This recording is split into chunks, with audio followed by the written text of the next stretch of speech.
I'm Jamie O'Kane, CPA, Small Business Advanced Tax Planning and Compliance Extraordinaire, and this is the Abundant Beans Podcast, the podcast that takes my love for learning what makes people tick while digging into the good, bad, and ugly of small business ownership. We strive to give you the insight that only those in the trenches of being and working with entrepreneurs can provide. Today, we're going to welcome to the podcast Naira Perez. Naira is of SpringHill Digital and has over 2 decades of marketing experience. She got her start in direct response advertising, building brands on TV before digital was even a thing. I don't even know what that means.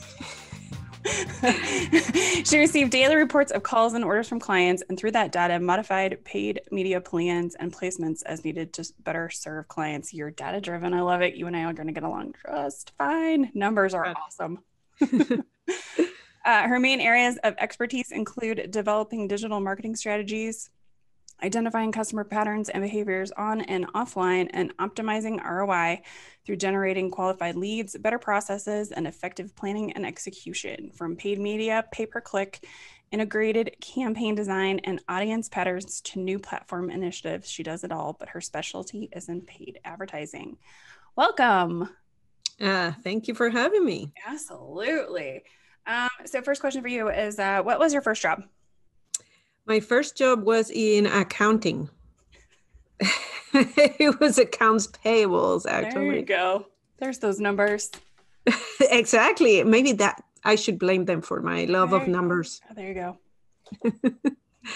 Yes, I didn't have the traditional, American upbringing working at McDonald's or Burger King or anything like that. My parents didn't let me do that. Actually, they just wanted me to concentrate in studying. It's like, you want to work? Here are some books. Come on, read them. That's so funny. So yeah, I didn't start working properly until I went to college, and I decided to go and have an internship, and it was in accounts payable. That's interesting. Did you have an accounting degree? Or did No, I don't have an accounting degree. Actually, I was studying business and I majored in logistics or supply chain. So there is always like a data driven. It goes back to efficiency. It goes back to doing the most with the less possible resources. So accounts payable, it was just a very big corporation that had a lot of openings. And to be honest with you, that's the best way to find out what you don't want to do. No offense to accountants. No, totally. I keep telling my kids, like, you're not going to go straight to college. You're going to go do internships first and figure out what you want to do and like try some flavors of things. Yeah. I mean, I think I probably would have ended up in accounting anyway, because that's just what makes sense to me. But it would have been nice to know what I was getting myself into. Yeah, exactly. And that's something that I always admire of people that take a year off, maybe that just, even if it's just traveling and just finding yourself and what you really want to do with your life, anything, but going straight from school, like, high school to university, didn't let me figure that one out. So I had to figure out while in college, which, you have college, you have social life, you have so much going on that figuring it out what you wanted, it's a little bit more difficult. It is. I hopped majors until I found accounting. Oh, really? I took my first accounting class and I went, oh, this is the thing that makes the sense. Yeah. It was like, I was good at all the other things too, until I did the accounting class and I was like, okay. Yes. This is what my brain is made for. Yes, definitely. It's, if you find that in college, is awesome. I didn't find it until after I finished college, and I, went into marketing and then left marketing for just a tad and then came back to marketing. And I'm like, no, I actually really miss marketing. So that's awesome. It's always interesting. So tell us about SpringHill Digital and what you guys do. Yeah, SpringHill Digital was funded 4 years ago, and we specialize in paid media, meaning digital advertising. So we do social paid media, which is advertising in platforms like Facebook, Twitter, LinkedIn, for B2B as an example. And we also do search engine marketing, the paid side, Google Ads, Bing Ads. We do some tabula advertising, which that is native advertising. And we do some e-commerce specific advertising like Instacart or something of the sort. So it is anything that you have to pay to communicate with new audiences, then we specialize in. So let's talk. So you guys mostly work with small businesses, small and medium-sized businesses. So what are some of the biggest hurdles that small businesses have with marketing? The biggest hurdles are, knowing where to start. That's a very difficult place for small companies or even startups. We have startups in between our clients, and just getting the ball rolling. And sometimes it's not obvious how to get the ball rolling. You think you're going to make a page, a website, you're going to make a Facebook page, and then you build it and they will come.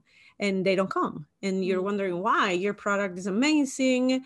Your communication is amazing. What's happening? And it's because it's a very crowded market for organic specifically. So you need some virality, which having posts that are viral are very difficult to predict, right? And so you have to invest money in it. And sometimes small companies have not predetermined an amount to dedicate to marketing. And that is their first mistake. You should always have money to dedicate to advertising or marketing in general.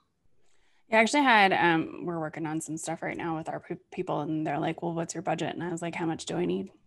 It's a very interesting conversation between I was like, marketing agencies. Like, here's what I want. How much do I need? Once a month, how much do I need? You tell me. Exactly. That always makes me laugh when somebody's like, well, how much do you have? It sounds suspicious, isn't it? But how much do you want? You tell me. It's a very fair question, and so it just depends on so many factors, and so there is not an easy answer. It's more of a conversation, because obviously I can give you a Cadillac, but if you have only money for a scooter, then can we make the scooter work, right? So and also, what are your goals? That's very important to know how much money we can spend. So yeah. I've been in the conversation in both sides. I've been in the conversation in both sides where I wanted to do something and they're like, so what's your budget? I'm like, well, you are the expert. And then I've been in the conversation where I ask, what's your budget? And they tell me the same. Well, what should I need? I know. Well, and I've been honing our market and who our people are that we work with. And it's really kind of the same as that I work with experts who I believe are experts. So they need to tell me what needs to happen. Yeah. Because that's who I work best with, is like the clients that are just like, here's the stuff, tell me what needs to happen. Yeah. You're my expert. I trust you. I'm going to go do what I do, and you do what you do, and I'll pay you and we'll handle it. Right. Yeah. So, but people are kind of just like, because they're used to people asking a lot of questions, or like, so what about this and that and the other thing? And I'm just like, you tell me, here's my goals. How do we get there? Exactly. And I think, if we're handing stuff over to an expert, this is just one of my tenets of business. Like, I have to let them handle it. Yeah. Otherwise I'm going to know too much about too much. Yes. Yeah. No, I'll go down the rabbit hole. Yeah. I totally understand. In digital advertising, it depends on the channel a lot. So as an example, in Facebook, for every $1 that you spend on a click, for the same ad, you may spend $10 or $13 per click on LinkedIn, just because they're totally different audiences. It's just a different platform altogether. So whenever I'm asking you, well, how much do you have? Do you have 500 or do you have 5,000? Because if you have 500, I don't recommend you go in LinkedIn, because you're going to get, once you divide, you're going to get 50 clicks. And from those, maybe, 10% convert. So to a lead. And so you have 5 leads. And then from there, so you see how it starts reducing, where with $500 per month on Facebook, I can do way more. I can give you 500 leads. And then from those 10 will convert, 10% will convert. Then you have 50 leads, and so on and so forth. Mm-hmm. Obviously, not every business is good for all channels. Mm-hmm. So if you're selling, I don't know, ice cream, probably LinkedIn is not the channel for you. So we wouldn't even be talking about that. But shall we talk about Google Ads? Shall we talk about, mm-hmm. other platforms? That's where the budget comes in a little bit for me to know, yes, we can make it work in these channels, or no, we have to start with the smaller channels and then work our way up. So a lot of it is about knowing where your audience is, right? Exactly. It's where is your audience, and knowing who your audience is. Mm-hmm. That is actually very important. I think that goes into my next question, which is like, what are the most important things a small business needs to focus on when it comes to their marketing? So the big one is, who are you talking to, right? Yeah. Is your audience, and just studying that audience, because entrepreneurs create products based on problems, and they create brands, and they create companies based on a problem that needs to be solved. Mm-hmm. And they thought about it the way that they saw the problem. However, whenever you start talking to the audience, you may find subtle differences between what you had in mind and what they are, understanding, or what they are needing. Mm-hmm. And so that's where research on the audience and seeing how the audience talks, how the audience is now solving that problem, who the audience is it female, is it male, is it older, is it younger? Those are the factors that are going to make or break your advertising specifically. And then, again, where are they hanging out? If you have a software system that you want to sell and it's for businesses, then LinkedIn makes very much a lot of sense. However, if you have a product that is like shoes or fashion, then probably Facebook, Instagram, TikTok will be the places where you should be. Yeah, that makes sense. I always laugh when I get an ad that like is not relevant to me at all. Like I got one for like, it's like, they're like timeshare jets. Like, nice. Yes. And I was just like, I think you missed your targeting. Yes. You're like, oh, they know I am. Yes. So or if it's successful. Like, yeah, or it's like a Jaguar. And I'm just like, I'm Hyundai, not Jaguar, my friend. Yeah, I have that scooter. It's super cute. Yeah, it's just so funny to me. It was the jet because it was, what is his name? Mahomes, the Kansas City quarterback, was like the person in it. And then it was just like, and I was like, maybe I like Googled something about Mahomes at one point. Like I couldn't figure it out. I was like, how did you, the jet? Yeah, I don't know how you got to me. Yes. You're successful whenever you get a jet ad in your newsfeed. That's so it. You've arrived. I was like, are we targeting? I don't even know. Yeah.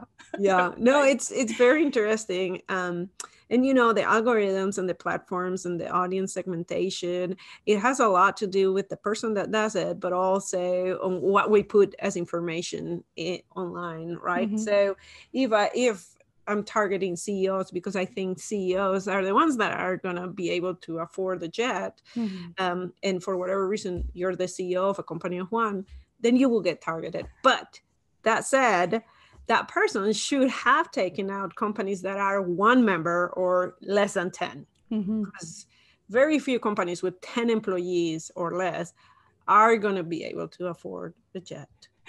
Right. So I mean, even just rent a jet. Even looking at the ad, they may have charged you for it. I just thought it was so funny. Because I was like, I shop at Target, like Target, Amazon, like I'm into Rothy's. That's probably the most expensive shoes in my thing. And I'm just like, I do not know what I potentially Googled for this. I was like, not yarn, apparently. Yeah. All right. So how do we optimize ROI? So kind of talked about like Facebook and the pay-per-click. But how do we optimize ROI when we're marketing for small businesses? How you up? Yeah. Go ahead. No, like optimization, Yes. You mean in terms of your campaigns or your overall marketing? Like your overall marketing, like how do we, what is the best way to, get your, bang for dollar, basically? Yeah. So there's going to be, once you start marketing, there's going to be results that are the low hanging fruit. Those are the ones that are easy to get. They were waiting for you, basically. And then there are the other ones that didn't know they have a problem or didn't know that you could solve that problem. And those are a little bit harder to get. And then you have the ones that are so far out that they need so much education. So being able to track your efforts, that's the main point. So dedicate time and money to make sure that you can track your efforts. Otherwise, you're going to have efforts that you do not know why they're working or why they're not working. And so, as an example, whenever you go to pages where you cannot see the behavior of the person, then you do not know, they're right there, they didn't convert, you do not know why, right? And that has happened more than once in pages that don't have tracking visibility. And I can tell you your ads are working because people are interested, they are clicking through, they're fantastic, but then they arrive and nothing happens. So to optimize that landing page, I need to know what's happening there. Are they scrolling? How long do they stay? All of that stuff, right? So yeah, it's about gathering that data and then optimizing or changing or whatever. Exactly. And just analyze the data. Just take time to analyze the data. I mean, with Google Analytics, you have so much data that can be segmented, that can be analyzed, and it's free. Google Analytics is free. You should put it from the moment you put your website up. Just have basic pixels put and codes put in your website. One of them being Google Analytics. Another one is if you have a Facebook page or you're planning on going to Facebook at any point, just put the pixel from the beginning, create an account and put the pixel from the beginning. Or if you're B2B, then put the LinkedIn Insight tag in, because that's going to start gathering data. And so whenever you want to target visitors from 180 days ago, then you have that information. If you just put it whenever you want to start tracking, then you have a problem because there's no history. That's really interesting. And with history, so then with data, then you guys can figure out kind of how to, how to move this. Exactly. And I think the thing I've learned the most is that marketing is a long game. Like it takes a while to get it up. It takes a while to get it running. It takes a while to optimize it, right? Yeah. Yeah. And I'm sure you run into this all the time, but like the mismatch of the expectations, like, okay, how come I don't have clients yet? It's been 3 weeks. Like, where's my phone calls? As a podcaster, I've learned that this stuff is a long game. Yes. Yes, exactly. And especially if you are, as I said, for startups, if you're starting products that are completely new, products that are just revolutionary, that nobody thought about before, those are products that need a lot of education. As an example, I have a client, their name is Fluffy Weight. And what they do is they have a toy that is kind of on the same concept as a weighted blanket. It's a very heavy plush, and it helps calm tantrums and helps calm kids. More sensory kids. Sensory people. Yeah, the little people. And so they are new in the market. There's nothing like it out there that is commercially available. So they are having to make a lot of education, and they know it. They're in for the long game.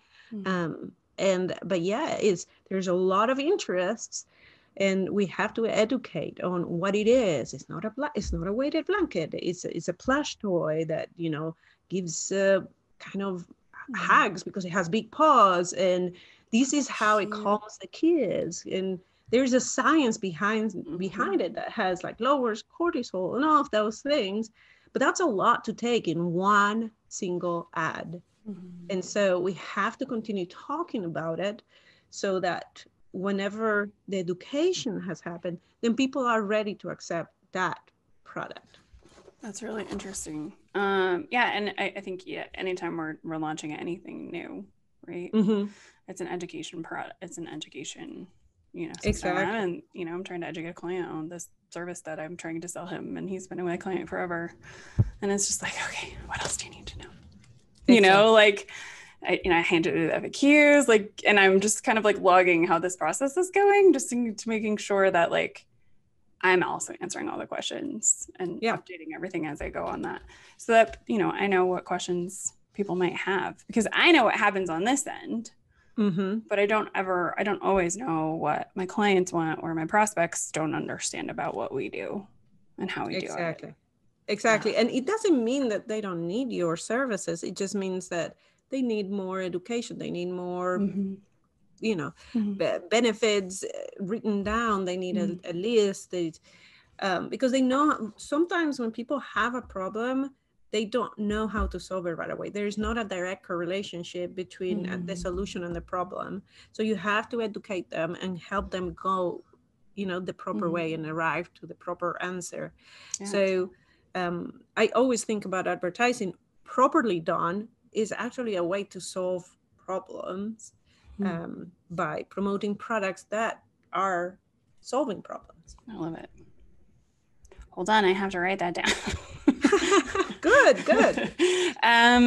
So here's something that I always ask people, because I think it's so interesting. I get different answers all the time, but is a local presence important for small businesses if they, do, work nationally? I work nationally. I have clients that have been as far as actually Canada, and we had even some European clients. So we work local, national, and international. Small businesses doesn't mean that they have small audiences. So sometimes they're small, but they have large audiences. Yeah, I mean, we work nationally. So we're the accounting firm works nationally, and I have clients from California to North Carolina, I always say, because we do. And I had, I was talking to somebody, and they're like, well, you need to do your local Google stuff. And I'm just like, but why? They're like, well, that ranks you. And I'm like, yeah, but but why? But why? I like the but why. But still why? Because we are a virtual firm. We can work with anybody across the country, and that's what's fun for us. I'm actually doing some research on Illinois tax today. Because, interesting. Because I'm a tax nerd. This is fun for me. That's good. See, I'm happy that you're doing what you want. I think that's amazing. I know, it's really fun. Let's see. I have all these notes. Okay, so what are the top platforms a business should focus its marketing? So you kind of talked about it just depends on where their audience is and pay per click, but what are some of the ones that maybe people don't know about or don't see as much? So we all know about Facebook, and then we all know that a lot of the products and stuff are happening on Instagram and TikTok. Yeah. And then LinkedIn has come onto the scene, or kind of blew up the last few years. So what are we seeing as new platforms, or maybe platforms people miss? So there is new platforms. I wouldn't say, it's difficult to miss platforms anymore, because if they become where your audience is, then you won't hear about them. But there is new platforms coming. As an example, there's Hulu advertising is coming. There is e-commerce specific platforms. So if you have a product that is sold in supermarkets, as an example, then you should be advertising where the supermarkets are getting their orders delivered. So, if you're Instacart, if you have your products there, maybe you should go there. So the world has changed so much in 2020 that there is actually more opportunities. You just need to see where are people consuming your product and then go there. The Instagrams, the Facebooks, the LinkedIns, those are obvious choices. But there are smaller platforms that you probably should look into that are not as developed, but that it could be really cool to get into. If you have things like food products or fashion, also I would consider Pinterest is one that was big I forget that one a long time ago. That one is one that we knew about and then we forgot and then we're going back. I had a podcast guest be like, yeah, I posted on Pinterest. And I was like, I totally forgot about Pinterest. A lot of people did. But the Pinterest audience it's very loyal to Pinterest. That's interesting. So that is something to be considered. Also, anything that you can think of that you have done before, just revisit it, because the platforms have evolved a lot quickly. And then if you're a leader in an industry, or like a thought leader in an industry, maybe consider places like Quora. Quora is a place where you make questions and then their answers. And so if you can do that organically, you can also put ads there that are related to, the topics that you're talking about. You can, and then none of us have mentioned YouTube, but it's still a very big search engine. So if you can put videos on how to and maintain organic content, then it's a good place to advertise as well. Yeah, why do we forget about YouTube? I spent a lot of time on YouTube. I know, because it's such a big part of you. You don't even see it as an external Well, I'm just like thing. clicking through that Macy's ad that I'm always seeing. It's the same one. It's the same one. They have you. See, they thought. They don't. They're with the jet people. It's with the jet people.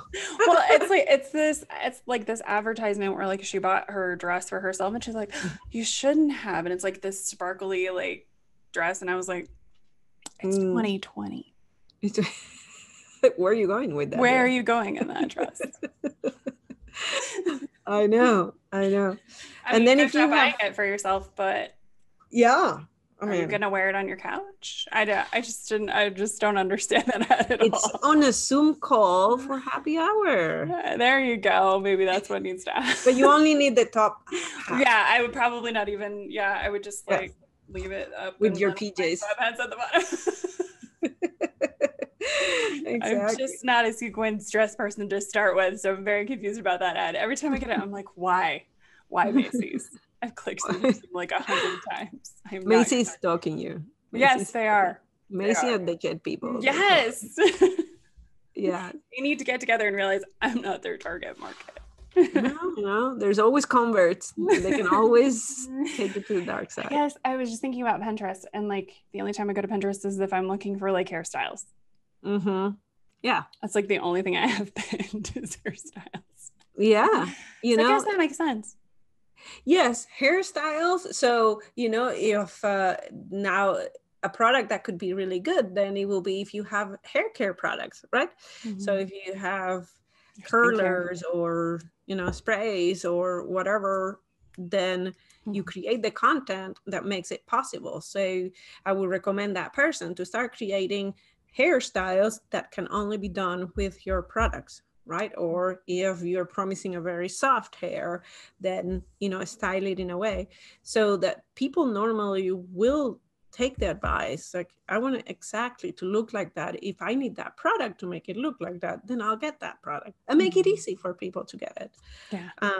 So recipes, like if you have any sort of food, also, if you can create recipes that can only be made with your product, then, a lot of people go there, arts and craft, decorations for parties. Obviously, we don't have parties anymore. So you have to reinvent a little bit. But arts and crafts for kids, or, there's a lot of things that you can do on Pinterest. And then the one that we have also not talked about is Amazon.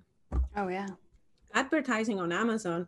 since they introduce advertising, then, promoted products are showing up higher. So they are. And a lot of people use Amazon as a search engine just to see what's out there, whether they buy it or not. So there is a lot of little platforms and a lot of big platforms that we don't realize they're actually selling advertising. Interesting. Mm-hmm. You've got my brain like, I'm going to be like noticing all the things now. Awesome. All right. So before I ask my last question, what is the easiest way for people to find you? The easiest way is on our website. Our website is SpringHillDigital.com. So SpringHillDigital.com. We'll and then stick it in the notes. Yes. And then right there, we actually have a lot of content that educational content that we put in our, call it blog. We call it articles. And we also have a free campaign checklist. If you decide to do your advertising on your own, please don't forget to do these things. And so it's free for anybody to get it. And yes, because the best way is to start the right way. Exactly. I like that. So what is the biggest mistake you see small businesses making when it comes to their marketing? The set it and forget it mentality. They just put an ad out there and just expect it to work the first time and expecting to work without paying any attention to it. And it's not going to do that. Not anymore. It used to be Facebook 5 years ago. You could put almost anything on Facebook and it will work and it will bring money, rain money. And now, no, it's not. It's a very complicated platform. Facebook makes it look, and LinkedIn, all platforms make it look really easy to set up. It's very user-friendly. Like, I just click here, and I have an ad.